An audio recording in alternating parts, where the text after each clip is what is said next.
అనురాధ గారు ఇంకొకటి ఏంటంటే బోనానికి పసుపు రాయడం జరుగుతుంది. ఇంకోటి వేపాకుని కడతారండి. చాలా అందంగా ఉంటుంది అసలు ఆ వేపాకు కట్టిన తర్వాత కూడా బోనం చూడడానికి అమ్మవారిని. అసలు వేపాకు ఎందుకు కడతారు అలాగా? ఎందుకంటే ఒక 2 రెమ్మలు వేసుకుంటే సరిపోతుంది. మరి అలా కలశం చుట్టూరు అంటే మీరు ఎత్తే బోనం చుట్టూరు ఆ వేపాకు, ఆ పసుపు, ఆ కుంకుమ అసలు దేనికి ఇయన్నీ? ఇయన్నీ అంత పూర్తిగా అంతలా రాస్తేనే బోనం అవుతుందా ఏంటి? ఒక్కసారి దాని గురించి చెప్పండి. ఈ యాపాకుకు మన ప్లస్ బండారు పసుపుకున్న వాల్యూస్ చాలా ఎక్కువ అండి. అయితే అప్పటి కాలంలో ఇప్పుడు సైన్స్ వచ్చిందేమో, అప్పుడే సైన్స్ ఎప్పుడో పుట్టింది. అవును. తాతల ముత్తాతల కాలంలోనే సైన్స్ పుట్టింది. అయితే ఈ గ్రామ దేవతలు ఏంటంటే మనము ఒక సీజన్ విడిచి ఒక సీజన్కి వస్తున్నాం. ఎండాకాలం విడిచి వర్షాకాలంకి వస్తున్నాం.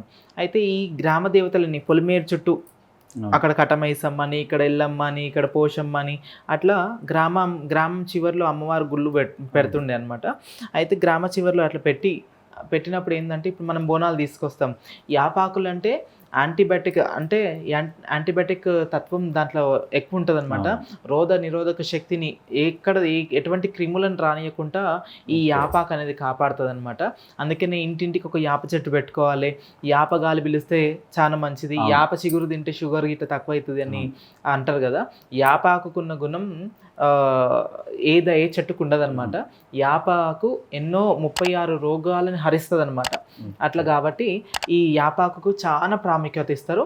ఇంకోటి బండారు అంటే ఇప్పుడు శివసత్తులైనా ఎవరైనా సరే బండారు ఇట్లా పట్టుకొని ఇట్లా చల్లుతారు కదా. అయితే ఏంటంటే ఇప్పుడు మన రోడ్ ఎంట పోతుంటే ఇప్పుడు బోనాలు ఎత్తుకొని చల్లుతూ ఉంటారు.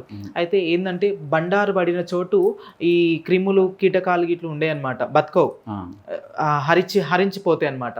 అట్లా బండారు తత్వం బండారు చల్లితే బండారు ఎక్కడెక్కడైతే మనం పసుపు పడుతుంటుందో అక్కడక్కడ రోగానికి ఏదైతే బ్యాక్టీరియా సంబంధించింది అంతా నశించిపోయి మంచిగా ఉంటుంది. అయితే ఏదైతే ఊరు ఉంటుందో ఆ ఊరిని సంరక్షించుకుంటూ మన ఎటువంటి రోగాలు రాకుంటూ మన ఊరు పొలిమేరలు కట్టినట్టు అవుతుంది అనమాట.